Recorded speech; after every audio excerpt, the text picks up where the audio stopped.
नमस्कार। Action Bollywood music में आप सबका एक बार फिर से बहुत बहुत स्वागत है। आइए आज मैं आपको इस वीडियो में बताऊंगा कि जब भी हम कोई गाना बजाते हैं तो वो गाना हमारा बेसुरा क्यों हो जाता है। क्योंकि हमको कई बार क्या होता है, सरगम भी हमको सही मिलती है, नोटेशन भी मिलता है और फिर भी गाना हमारा बेसुरा होता है। वो क्यों होता है? उसका रीजन ये होता है कि हमें ताल की समझ नहीं होती और इसीलिए हमारा गाना बेसुरा होता है। और ताल जो है वो सर्वश्रेष्ठ होती है, उसके पीछे हर चीज चलती है, सबसे आगे वही चलती है। ठीक है, तो जब तक ताल समझ में आपके नहीं आएगी तब तक आप किसी भी गाने को सही ढंग से और सुर में नहीं बजा पाएंगे। ठीक है, और ताल को समझना इसमें थोड़ा समय भी लगता है, ये भी नहीं है कि एक दो दिन में आ जाए, क्योंकि ताल जो है वो मेन है, इसीलिए उसको समझने में थोड़ा समय लगता है। अभी जैसे हमने आपको जो गाकर बताया है, धा गे न ती न क धी न, ये हमारे एक ताल के बोल हैं। जैसे ये हमारी ताल कहरवा है, उसके बोल हैं। ऐसे ही बहुत सारी तालें होती हैं, सबके अलग अलग बोल होते हैं। पर आज मैं जो आपको बताऊंगा, बोल से आपको कोई मतलब नहीं रहेगा, क्योंकि कई बार कहीं स्टूडेंट कहीं सीखने जाते हैं तो उनको बोला जाता है धागे ना तिनक दिन, इन सबको चीज़ों को याद करो। इनको याद करने से ताल समझ में नहीं आती। याद करने से क्या है, एक अलंकार की तरह हम याद कर लेंगे तो क्या समझ में आ जाएगी? उसको समझना जरूरी है। अगर उसका फॉर्मेट आप समझ गए तो आप कभी बेसुरे नहीं होंगे। तो आइए शुरू करते हैं। मैं आपको बिल्कुल शुरू से और विधिवत बताता हूं कि हमारी ताल एग्जैक्ट गाने पे किस तरह बैठे और किस तरह हम गाने को सुर में बजा पाए। जैसे ये हमारी हमने लिखा है ताल कहरवा 1 2 3 4 5 6 7 8। ठीक है, अब इसको अगर हम बोल के हिसाब से लें तो ये होगा धा गे ना ती न क धी न। मैं बोल लिखा नहीं हूं पर मैं आपको बता रहा हूं। चलिए मैं यहां पे लिख ही देता हूं, धा गे ना ती न क धी न। ये हमारी ताल कहरवा के बोल हैं और ये 4 हैं। ठीक है, 8, 1 2 3 4 5 6 7 8। वैसी गिनती हमने यहाँ पे दे रखी। अब अगर आप याद करते हैं धा गे ना ती न क धी न, तो आपको बोल तो याद हो जाएगा, पर गाने में हम कैसे समझ पाएंगे कि हमारा ताल कौन सी ताल बज रही है और कैसे उसको हम समझें? अच्छा, अभी यहाँ पे हमने दिया 1 2 3 4 5 6 7 8। जैसे हमारा कोई गाना होता है और वो ताल कहरवा में है तो उसके पीछे हमारा जो स्ट्रेचर चलता है वो चलता है 1 2 1 2 1 2 1 2, इस तरह से। अभी हमारा ये इसमें बोल हमारे 8 हैं और हमने यहाँ पे दे रखा है 1 2 3 4 5 6 7 8। ये 8 इसलिए है क्योंकि हमारे ताल कहरवा के बोल जो है वो 8 हैं। पर जो हमारा गाने के पीछे सर्कल चलता है वो चलता है 1 2 1 2 1 2 1 2। और वो कैसे चलता है मैं अभी आपको वो भी बताऊंगा कि हम जब कोई गाना बजाते हैं तो उसके पीछे हमारी ताल कैसे चलती है। अच्छा, अभी जैसे हमने मान लो लिया कोई गाना, बहुत ही सिंपल सा गाना, एक प्यार का नगमा है। अब आप इस लाइन को समझे, अच्छे से समझे। एक प्यार का नगमा है, हम कहाँ पे रुके? एक प्यार, हम प्यार पे रुके हैं। का नग पे भी रुके हैं, माँ है। अब 2 जगह पे हम रुके, लेकिन हम कैसे समझ पाएंगे कि हम वहां पे कितनी देर रुके? अच्छा, अब जैसे हमारी ये जो हमने अभी गाना गाया है ये क्या था? एक प्यार का नगमा है। अब इस पे ताल क्या चलेगी?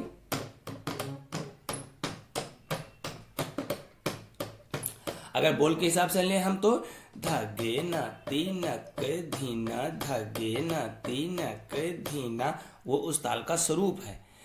अब इसके पीछे हमारी तो जो ताल, हम इसको कैसे पहचानेंगे? एक प्यार का नगमा है, मौजों की रवानी है। आप देख रहे हैं हमारी उंगलियां किस तरह चल रही हैं? 1 2 1 2 1 2 1 2। अगर इनको हम गिनती में लें 1 2 3 4 1 2 3 4, तो हम ऐसे भी ले सकते हैं।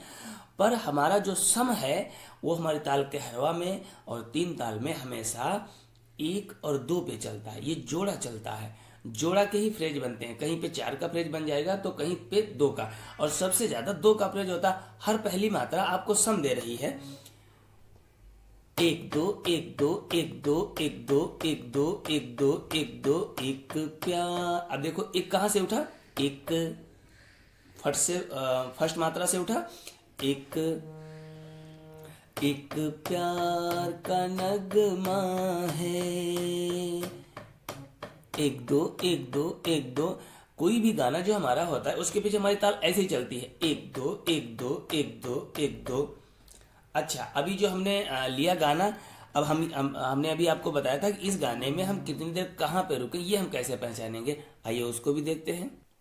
ठीक है, तो हमारी लाइन थी एक प्यार का नगमा है। अब एक प्यार का नगमा है वो हमारी 8 मात्रा की लाइन है, उसको हम कैसे काउंट करेंगे, एक प्यार का नगमा है। अब है हमारा यहाँ पे खत्म हुआ, 2 मात्रा खाली जा रही लास्ट में, एक प्यार का नगमा है, एक प्यार का नगमा है। इस तरह मौजों की रवानी है। अब देख रहे हैं हर बार 8वीं मात्रा पे हमारा गीत जो है वो खत्म हो रहा है। तो इस तरह से ही हम काउंट करते हैं, 1 2 1 2 1 2 1 2 1 2 1 2। ये तो हमारा एक सिंपल सा ये गाना हो गया। अभी हम कोई अगर दूसरा गाना लें तो बूब मेरे महबूब मेरे, अब ये भी हमारा उसी 1 2 पे चलेगा,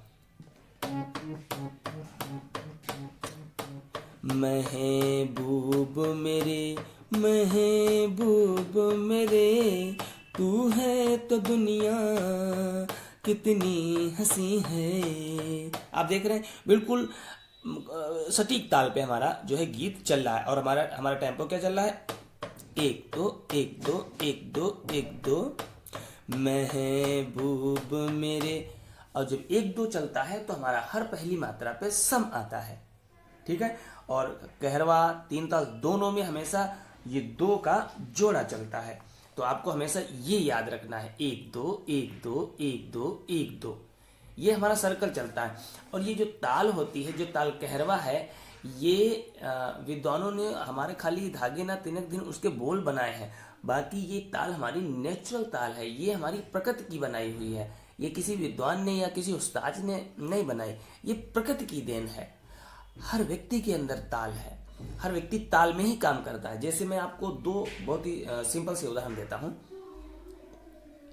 जब आप पैदल चलते हैं तो किस तरह चलते हैं, ये हमारे पैर चल रहे हैं, हम ऐसे चलते जाते हैं। ठीक है, 1 2 1 2 1 2 1 2, हम इस तरह से चलते हैं। इस तरह से तो नहीं चलते हैं, 1 2 1 2 3 4 1 2 1 2 3 4, ऐसे तो नहीं चलते। हमारा जो चलन होता है वो 1 2 1 2 1 2, इस तरह हम पैदल चलते हैं। तो हमारी चाल जो है वो भी एक रिदम में है। ठीक है, जैसे दूसरी बात, जैसे कभी आप देखिएगा कि आपके वॉशरूम में कभी आपका जो नल होता है वो थोड़ा खुला रह जाता है, तो उस नल से जो पानी टपकता है वो किस तरह टपकता है, टप टप टप टप। उसका जो स्पीड है वो हर बूंद का बिल्कुल सटीक बराबर है। कहीं पे भी ऐसा नहीं होगा कि टप फिर टप टप टप टप टप फिर टप टप टप टप, इस तरह से पानी कभी नहीं टपकता। ये हमारी प्रकृति की देन है, ये हमारी प्रकृति में समाया हुआ है कि जो हमारा हर चीज में, हमारा हर चीज रिदम में ही होता है। तो ये जो ताल है ये हर व्यक्ति के अंदर है। हम कोई भी काम करते हैं हम ताल में ही करते हैं। ठीक है, तो वो ताल हमारी हमेशा 1 2 1 2 के जोड़े में चलती है। जैसे हम पैदल चलते हैं 1 2, वैसे ही ये हमेशा गाने के पीछे चलती रहती है और उसको हमें समझना होता है। अच्छा, जैसे अभी हमने आपको बताया महबूब मेरे महबूब मेरे, अब ये हमारी ताल यहाँ पे खत्म हो गई। ठीक है, महे। अब यहाँ पे एक मात्रा खाली जा रही है, जैसे हम ले महे बू ब मेरे। 1 2 3 4 5 6 7 8, 2 मात्रा खाली गई। महबूब मेरे, लाइन हमारी ये होगी। तो 2 मात्रा जो खाली गई उनको आपको काउंट करना है, 1 2 1 2 1 2 1 2। इस तरह से आप उसको जब समझ जाएंगे तो पूरी मात्रा को आप गा लेंगे। महबूब मेरे, रे ए पे हमारा खत्म हो गया। महबूब मेरे, ठीक है। अच्छा, ये हमारी हो गई ताल कहरवा। अभी हमने इसमें दिया है दादरा। दादरा का स्टेटस क्या है? दादरा भी हमारी सेम उसी तरह चलेगी सर्कल में। अब दादरा का खाली रूप चेंज हो जाता है। ये हमारी 1 2 में चलती थी, दादरा हमारी चलेगी 1 2 3 1 2 3।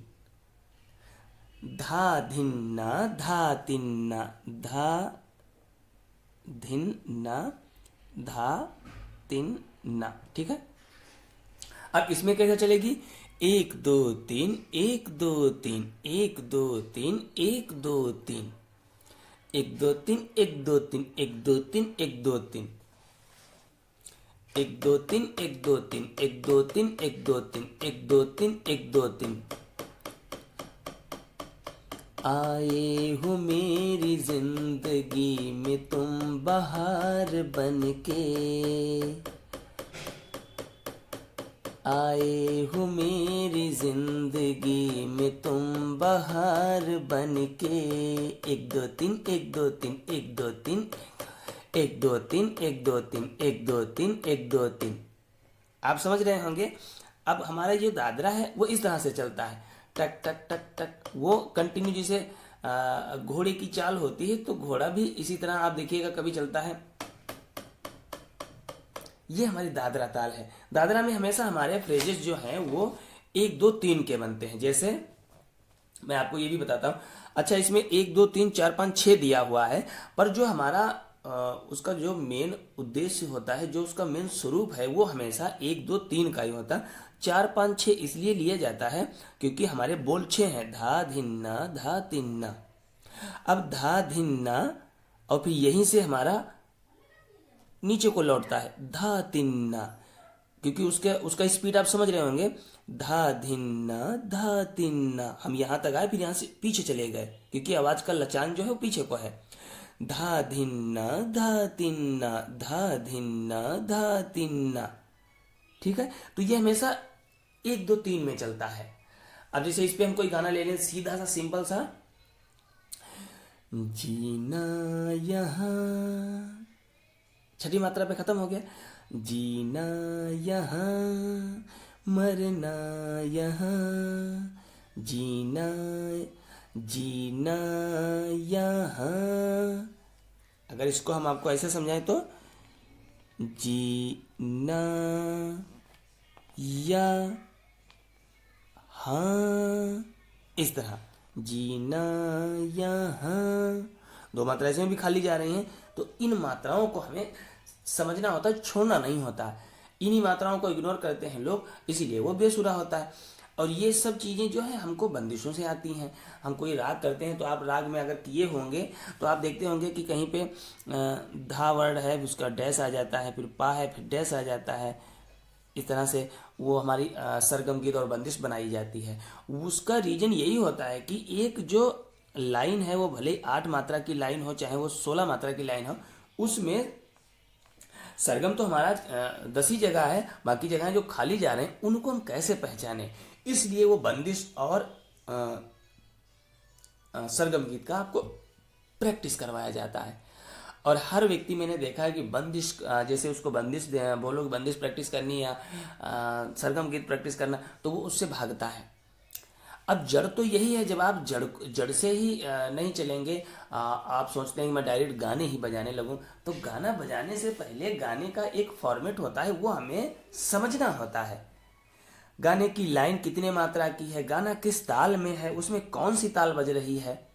ये तो मान लो हमारी दादरा कहरवा हो गई। अभी हम अगर एक ताल और ले लें, रूपक, तो उसमें हमारे फ्रेजेस बनते हैं 1 2 3 4 5 6 7। अब इसमें हमारे फ्रेजेस कैसे बनेंगे? 1 2 3 4 5 सॉरी, ती तीना धीना धीना, 1 2 3 1 2 1 2 1 2 3 1 2 1 2। ये हमारी रूपक ताल हो गई जो 7 मात्रा की है। 1 2 3 1 2 1 2 1 2 3 1 2 1 2। किसी राह में किसी मोड़ पर, हर हमेशा 7वीं मात्रा पे खत्म हो रहा है गाना। किसी राह में किसी मोड़ पर, ये इन सब तालों का हमारा जो सर्कल होता है। तो इसको समझना हमारे लिए बहुत ज़रूरी है। अगर हम इसको नहीं समझते हैं तो गाना बेसुरा ही होगा। इस चीज़ को आप अच्छे से समझें ताल को, कि ताल हमारी गाने के पीछे कैसे चलती है। अगर रूपक चलेगी तो वो किस तरह चलेगी? 1 2 3 1 2 1 2 1 2 3 1 2 1 2 1 2 3 1 2 1 2 1 2 3 1 2 1 2। उसका ये रूप है, ये रूप पीछे बजता है गाने में। उसमें वेरिएशन कितने डाले जाते हैं, किस तरह से ताल को बजाया जाता है, उससे मतलब नहीं है, उसके बोल से मतलब नहीं है। जो उसकी एक लय है, जो उसका एक फॉर्मेट है, हमें उसको समझना है। अब ये हमारी जब ताल चल रही है 1 2 3 1 2 1 2 1 2 3 1 2 1 2, राम का गुणगान करिए, राम का गुणगान करिए, वो भी हमारा रूपक में है भजन। तो इस तरह ये हमारा ताल का फॉर्मेट है। मैं समझता हूँ आप ज़रूर समझे होंगे, और अगर आप नहीं समझे हैं तो मैं तो यही कहूँगा, ये तो मैंने आपको बहुत समझाने की कोशिश की है। तो अगर आप फिर भी नहीं समझ पाते हैं तो मैं यही कहूँगा कि आप क्लास ज्वाइन करें और सीखें। ये जड़ जब आपकी मजबूत हो जाएगी तो आप निडर हो जाएंगे, कोई भी गीत आप धड़ाधड़ आराम से बजा पाएंगे। गीत बजाना, उसमें सरगम क्या लगती है, वो किस राग में, ये तो सब बाद की बातें आती हैं। सबसे पहले जो हमारी चाल है, जो हमारा रिदम है, वो हमारे समझ में आना चाहिए, और वो अगर समझ में नहीं आता है तो गाना बेसुरा ही होगा। ठीक है, तो अगर आप सीखना चाहते हैं तो आप क्लास ज्वाइन करें। मेरी क्लासेस ऑनलाइन होती हैं, वीडियो कॉल करके मैं आपको जैसे अभी समझाया हूँ ऐसे ही आपके सामने बैठकर आपको हर चीज़ समझाऊंगा, तो आप ज़रूर समझ जाएंगे और किसी भी चीज़ को अच्छे से बजा पाएंगे। ठीक है, मिलते हैं अगले किसी और वीडियो में किसी और जानकारी के साथ। तब तक इसको आप अच्छे से 1 बार नहीं 4 बार देखें, ताकि ये चीज़ आपके समझ में आए। जब कोई गाना बजता है तो उसके पीछे रिदम क्या करता है, वो रिदम की चाल क्या है, क्या कह रहा है, कैसे चल रहा है वो। मैं बताता हूँ। दादरा चलेगा तो 1 2 3 1 2 3 1 2 3 1 2 3। कहरवा चलेगा तो 1 2 1 2 1 2 1 2 1 2 1 2। रूपक चलेगा तो 1 2 3 1 2 1 2 1 2 3 1 2 1 2। ठीक है, ये आपको समझना है। ऐसे और भी बहुत सारी तालें हैं, जप ताल है, सारी तालें तो मैं आपको इसमें नहीं बता पाऊंगा क्योंकि बहुत सारी तालें हैं। सब तालों का यही रूप होता है कि उनका पीछे का जो स्टेचस है, जो उनका रूप है, वो क्या कह रहा है। ठीक है, तो मिलते हैं अगले वीडियो में, इसको अच्छे से आप देखें। और भी बहुत सारे वीडियो चैनल की प्लेलिस्ट में पड़े हैं, उनको भी आप देखें, तो उनसे भी आपको बहुत जानकारी मिलेगी। मिलते, ठीक है, नमस्कार।